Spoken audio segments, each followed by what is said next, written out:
Hello, everyone. Welcome to the Ice Cold Takes podcast. I'm your host, Joey DeMeglio. New York Rangers have started their stretch run, the final stretch run of the regular season, desperately in need of points and wins to get into a wild card spot. Started off pretty rough, blowing leads to the Ottawa Senators and almost blowing a lead to the Minnesota Wild the other night. Um, Fortunately for them, they were able to come away with the victory in that one. I did go to the game against the Columbus Blue Jackets. I'll talk a little bit about that in a bit. But the big news so far today is Adam Fox might be returning to the lineup for tonight's game. Pivotal game against the Blue Jackets in Columbus. Possibly Carson Soucy coming out. And that would be the best bet for the Rangers is if Carson Soucy comes out. His numbers have been terrible since he came to the Rangers. I was saying that he needed to be given a chance. Maybe his numbers will go back to the way that they were last season because he was pretty good, but it hasn't been the case. And that idea of if Susie's coming out, then that idea of Susie being the left side pair for Fox, I mean, so far you could kind of put that argument to bed. That would be great. The Rangers really need a true number one pair defenseman on the left side for Fox going forward. They did not get that in this trade deadline. You cannot convince me otherwise. I mean, this core of the defense is still bad. They didn't upgrade it, but I don't think they downgraded it necessarily. Lindgren and Truba became Susie and Borgen, and you got a whole lot cheaper in that regard. So you're getting pretty much the same results, maybe a little bit worse, but you saved a lot of cap space. The problem is you need to use that cap space to make the defense better. Don't hang your hat on, these upgrades, so-called upgrades, changes that you made at the deadline for these guys. Vakanainen is not a guy that really moves me. Dahan really isn't a long-term solution. Susie definitely not a long-term solution. I have his numbers pulled up in 4 games, sorry. Susie's already been on the ice for 18 high danger chances against at 5-on-5. That's terrible. Some of his other numbers look okay. Like he's been on for 31 scoring chances, only 25 against. But yeah, like when he's on the ice, I don't know, really it's not making me feel confident. Dahan's numbers actually look a lot better. He's over 50% in all these categories. He was on ice for 12 high danger chances, 4 and only 9 against. That was good for him. Made a couple lapses here and there, Dahan did, but I'm glad that they're not taking out Zach Jones, who's looking really good, aside from the penalty he took against Minnesota. So Fox coming back into the lineup, huge for the Rangers and their playoff hopes. Ivan Chenzo. Huge for the Rangers and their playoff hopes. Susie coming out, that's also a win-win move. So hopefully it works out. And I think the Rangers lines too at 5-on-5 against the Wild were really good. They made one tweak. They moved Cooley up or they moved Cooley down, I guess you could say, with the Panarin Trocheck line. They swapped him with Lafreniere. Both of those lines look really good. I thought the fourth line looked great as usual. I mean, the fourth line of Othman, Brodzinski, and Rempe, it's not like a world beater. It's not like oh my gosh, this is an analytical, like, this is genius by Peter Laviolette. I just think, like, they play really well together. They have good chemistry. Uh, Everybody forechecks on that line. There's speed there and size, physicality, like actual quality there. Sure, they'll make a turnover here and there. Like they're not a black hole defensively, is what I'm trying to get at here. And for a fourth line, I will take that because we've seen in the past the fourth lines the Rangers have deployed, and they've been terrible, absolutely atrocious. Like, what are you doing for me? Go back to the days of Ryan Reeves, Kevin Rooney, Barclay Goodrow, those guys. And even when Brendan Smith was around and he had to play wing when he was a defenseman. The Rangers have put out some pretty bad fourth lines. This one's not too bad. I like it. They get some chances. They work at it in the offensive zone. Rempe's been playing a lot better recently. I like the way he plays, and I also like the way he responded after he's been getting some tough breaks uh, from officiating. There was a goaltender interference call against the Jets that completely changed the game. That game goes to overtime if that penalty doesn't get called. Like, right near the end of the power play, the Jets score, and then another one against the Wild. It was a bogus interference call. It was a phantom call. I don't know what that referee was thinking. He apologized to Rempe. I give Rempe credit for saying that he's not gonna change his play style. I love that. He said, "The last thing I wanna do is just be a giant teddy bear out there."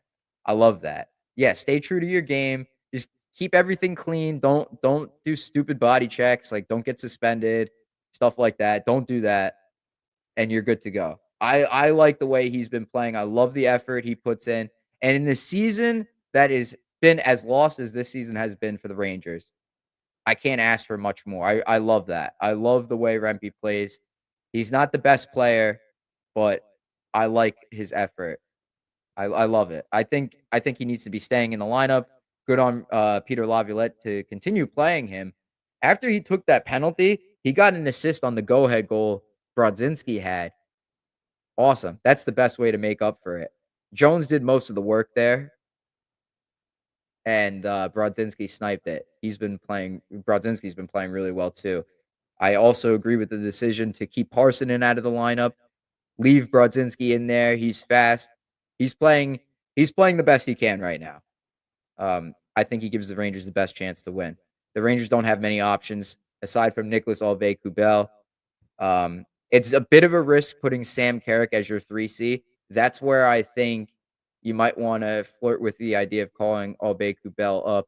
I think you might wanna send out Arthur Kaliyev down to Hartford because he hasn't played that much this season. You give him some games, maybe he gets into a rhythm.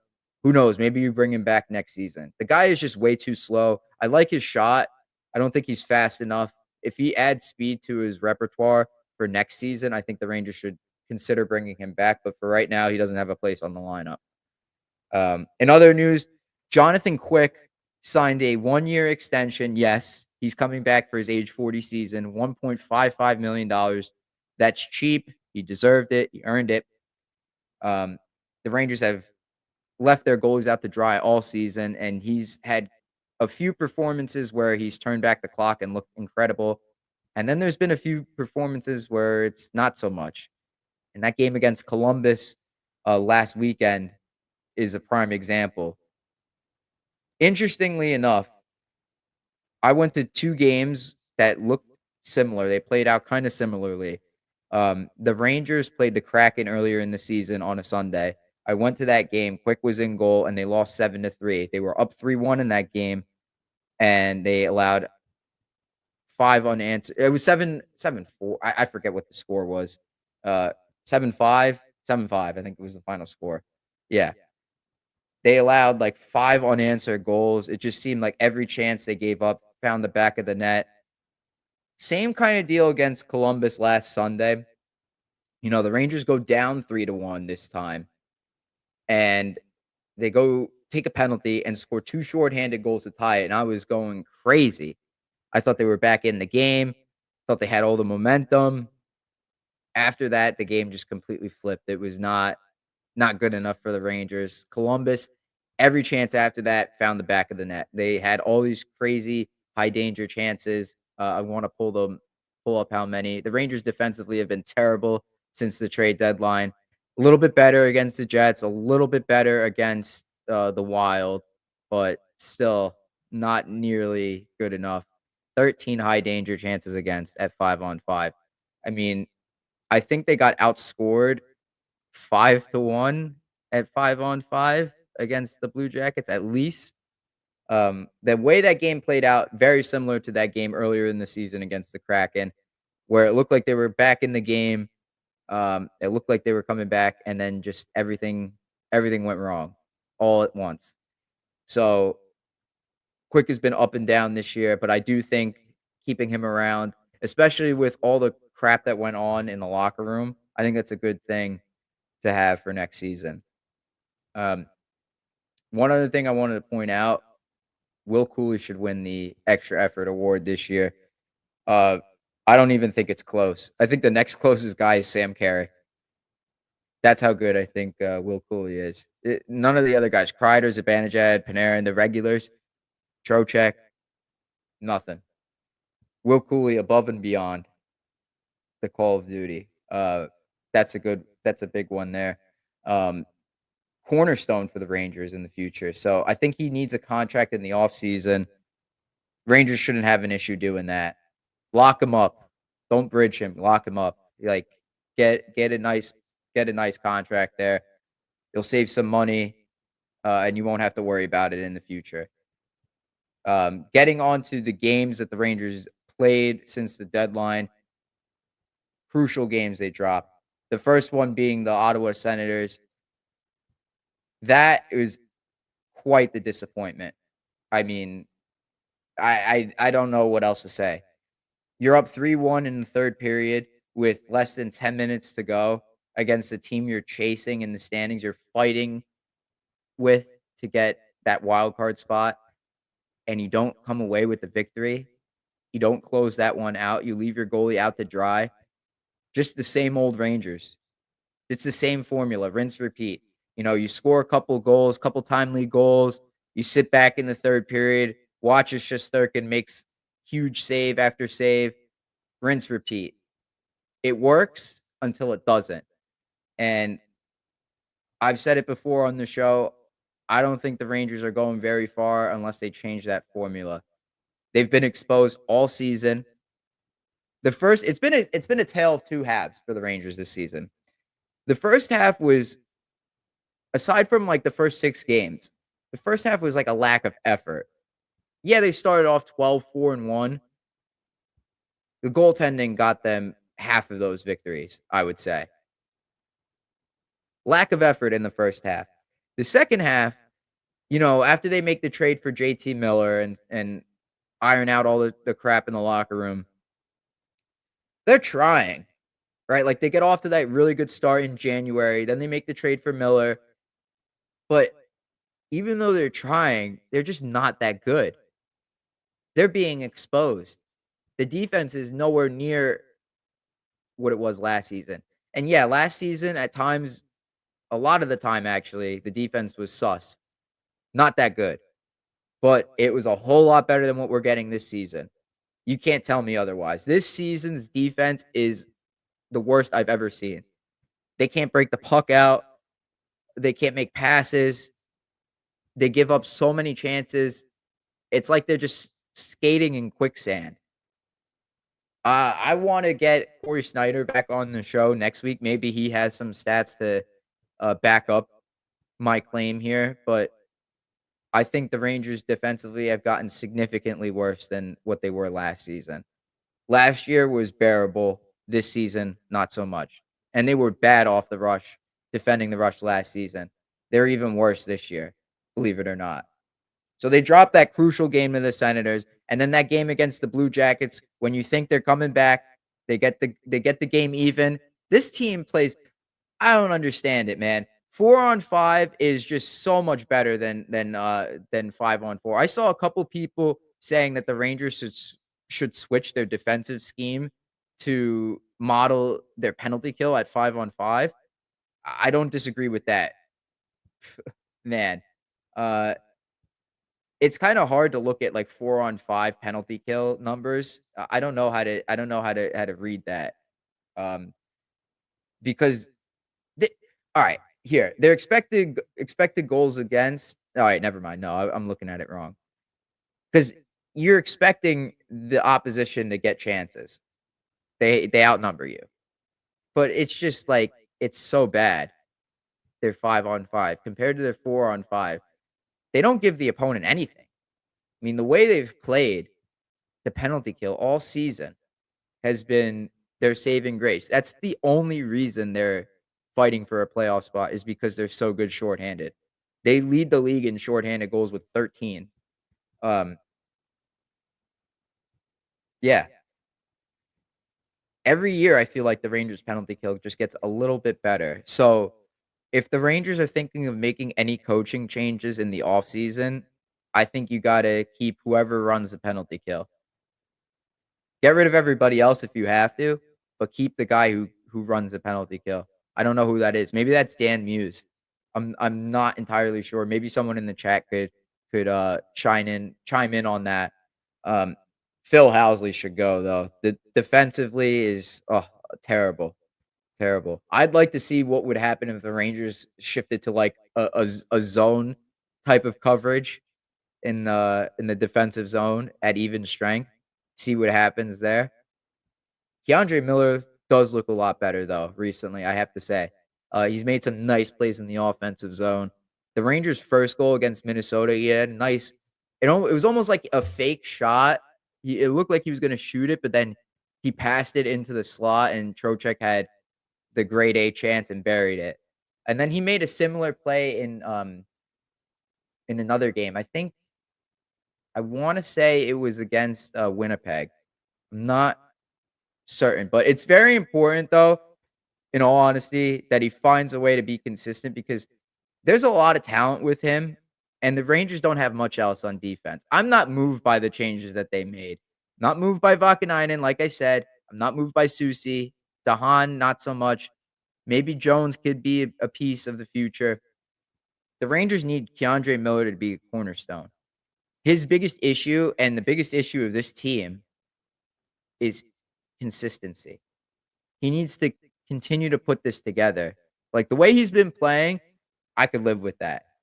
At least now he's generating in the offensive zone. He's making some nice plays here and there, getting some points. They need him to be a piece for the future because if he isn't, then you have to move on from him, find someone else, and then lock that guy up. That's a lot of work there. And there are so many other holes on the Rangers that they need to fill. So many. You need to iron this out now so you don't have to worry about it in the future. Just like the Will Cooley contract extension, just get it done now, figure it out. I'm praying that Keandre Miller can can maintain a level of consistency from now to the end of the season at the very least. And if the Rangers make the playoffs, hopefully he plays the way he did a couple seasons ago. That first playoff run the Rangers had with the young core. That's what the Rangers need him from him. Mika Zibanejad has been solid since the JT Miller trade. JT Miller has played 16 games with the Rangers since the trade. Zibanejad since moving over to the wing, 19 points in 16 games. That's a 97-point pace over 82 games. And for someone making $8.5 million, I think that's worth it. Now, granted, we know how he plays in the playoffs. We know he's 31. He's on the wrong side of 30. Um, he disappears at times. And earlier this season, it was a very clear example, very eye opening. But on the wing, he looks completely different. He looks more, not exactly the same as the 40 goals advantage had, but a little more like that. So, what do you do here? Do you keep him around?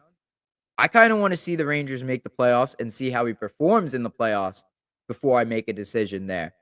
Because goes, if he continues this pace, 97-point pace over 82 games, and if he continues that into the playoffs, why would you want to get rid of that?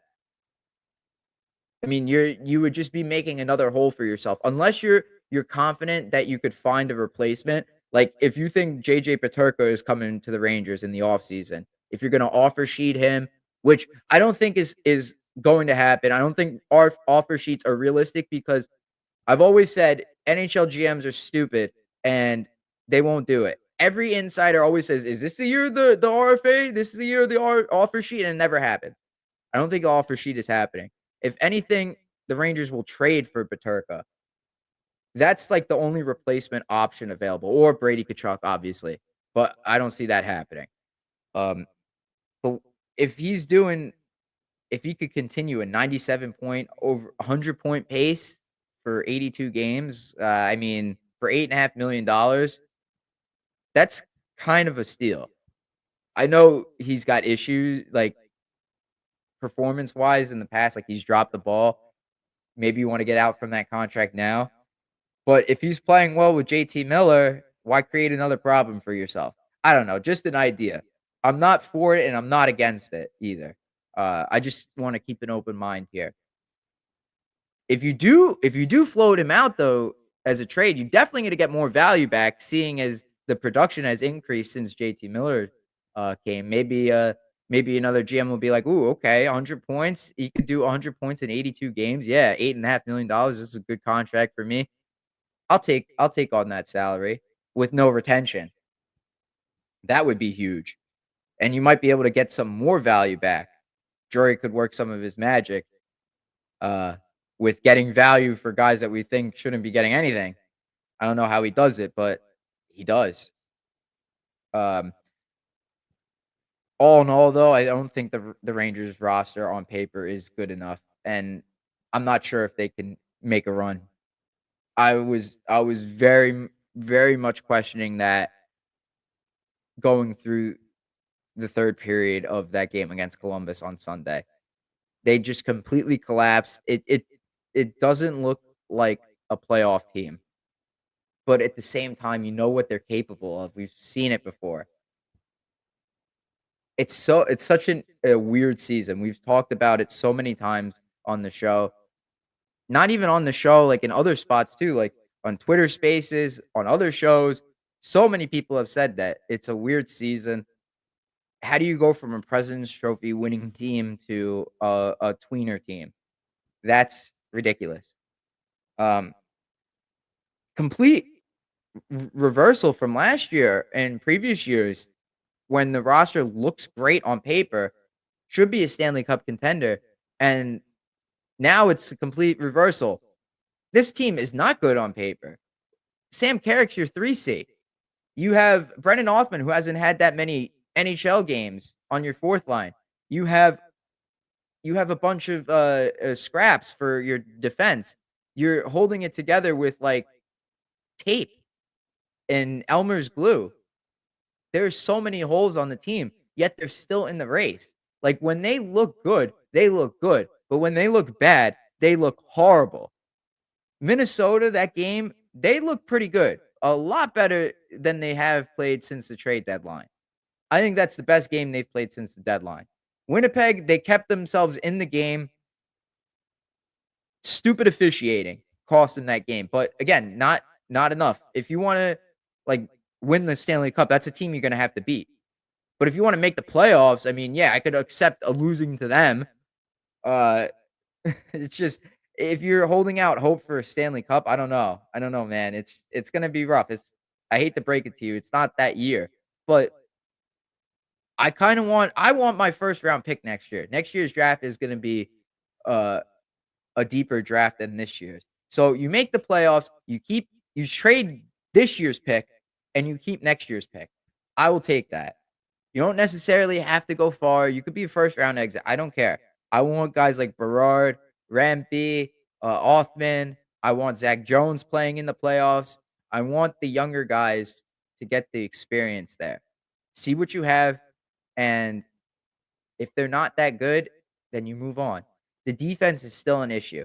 Susie is not it. I said it before. You, you got to make a move. You got to make a needle moving trade or signing to get this team back up and running. How good would a pair of Jacob Chikrin and Adam Fox be? And your second pair, Keandre Miller, Braden Schneider, or Keandre Miller, Will Borgen. Then you have Jones and Schneider on your third pair. That's infinitely better than what the Rangers are running out there right now. Vakanainen signed an extension, right? It's cheap. Sure, you could live with that as a seventh defenseman. Little pricey for a seventh defenseman. Fine. Susie, $3.5 million. Trade him. Flip him in the offseason. Too expensive. Jones could come back on a 1-year, $1 million contract or a 2-year, $2 million deal, something like that. That's fine. I will take that. But you gotta make a move that's going to move the needle. I think you need to prioritize offense on the defense. Like Chikrin, and you could even go back if you add Chikrin in the offseason, say he makes it to free agency. I'm crossing my fingers that he does because he's the best available defenseman out there, in my opinion. It opens up a whole lot of possibilities. Not to mention it makes the team much better. You don't have to go Chikrin and Fox. You could go Keandre Miller and Fox, and you go Chikrin and Borgen.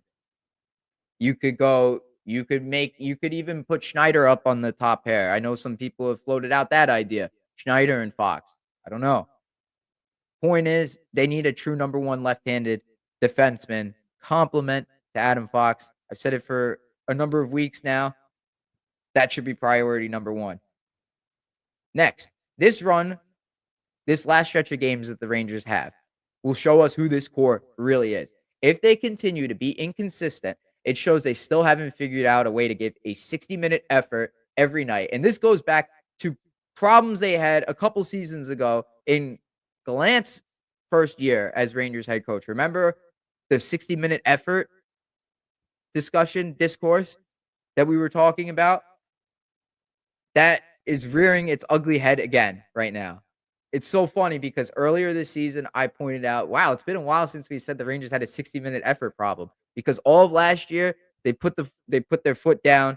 Aside from a few stretches here and there, when the going got rough, they put their foot down and they worked. They didn't quit. They didn't give up.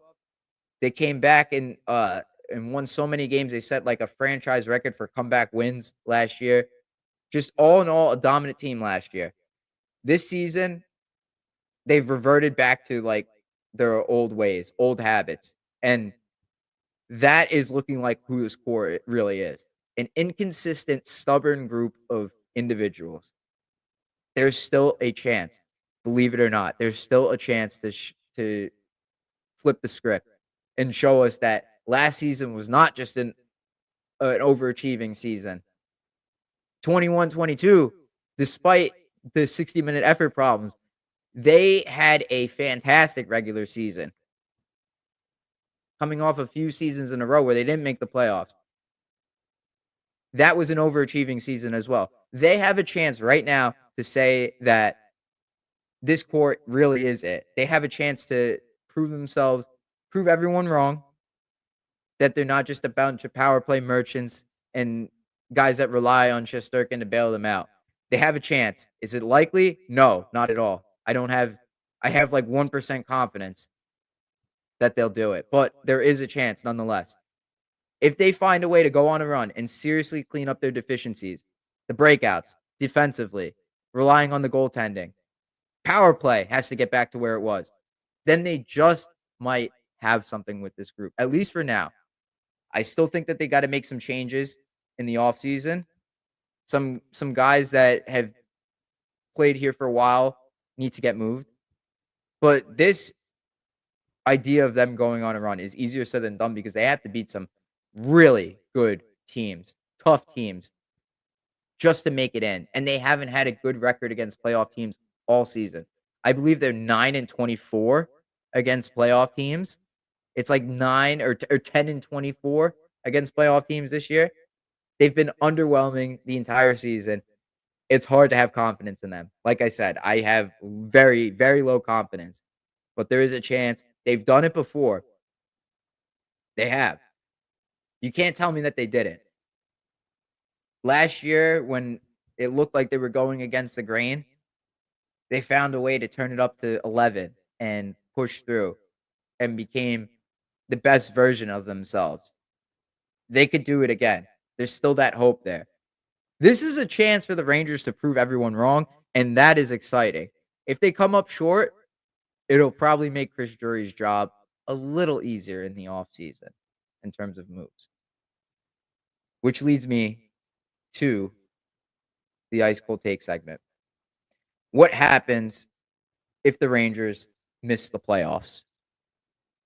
In my opinion, I think there should be a lot of guys fired. A lot of people should be losing their jobs here.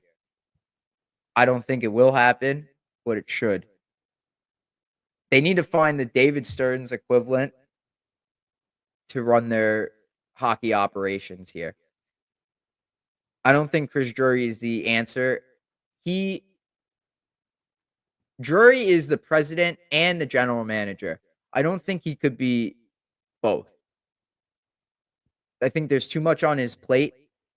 And at the very least, I think you should look into getting someone that could run the hockey operations, oversee personnel decisions, because this is just a one problem after another here. You move on from Pavel Buchnevich and you never replace that hole. You cover up your deficiencies with band-aids, bullet-sized wounds with band-aids.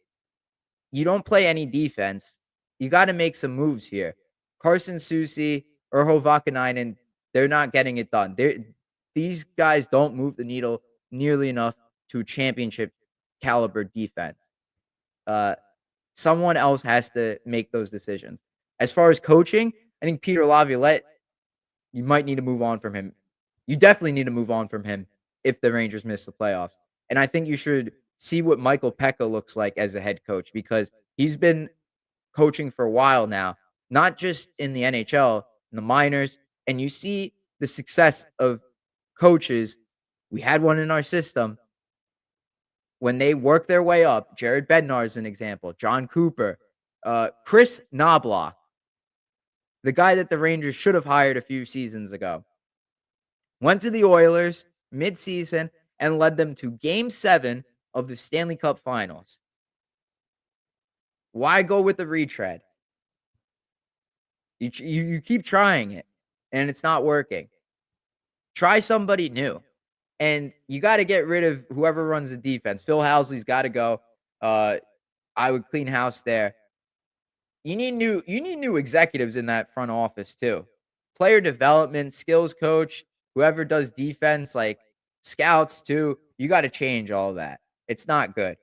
All these first round picks that the Rangers had in recent years never panned out. Vitaly Kravtsov, Elias Anderson, uh, Niels Lundqvist, Keandre Miller. We don't know if he's going to pan out. Lafreniere is a tweener guy. All these guys that you drafted, Brennan Othman too.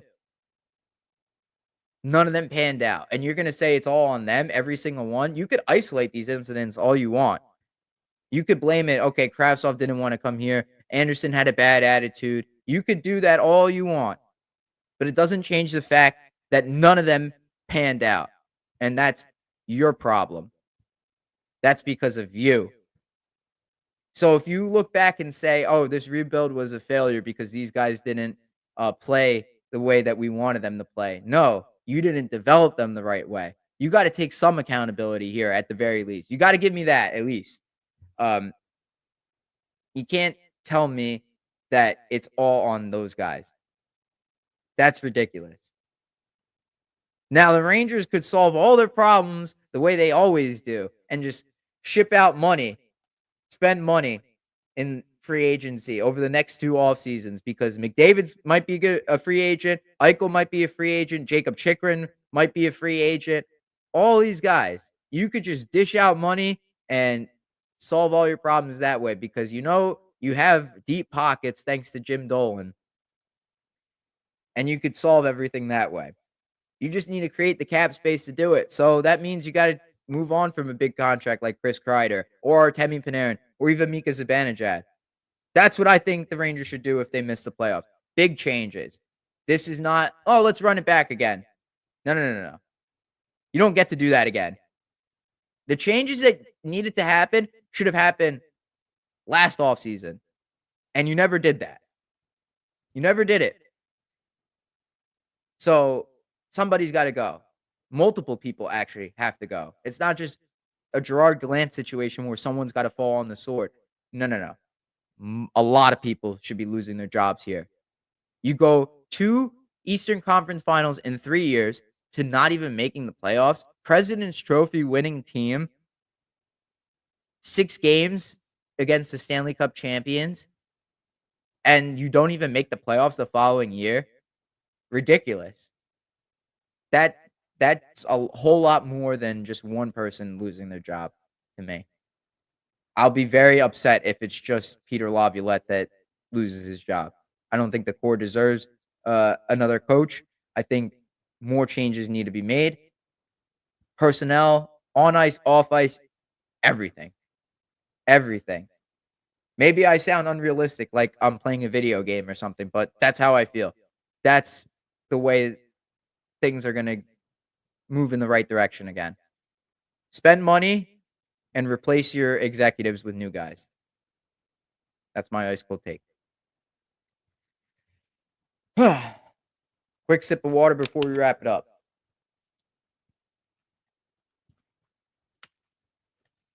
Big game tonight against the Blue Jackets. We'll take a look at the standings here before we close the show. Somehow, even though the Rangers lost to both the Senators and the Blue Jackets last weekend, only one out of a possible 4 points, and their opponents got 2 points and 2 points. Crazy. The Rangers are tied with the Blue Jackets.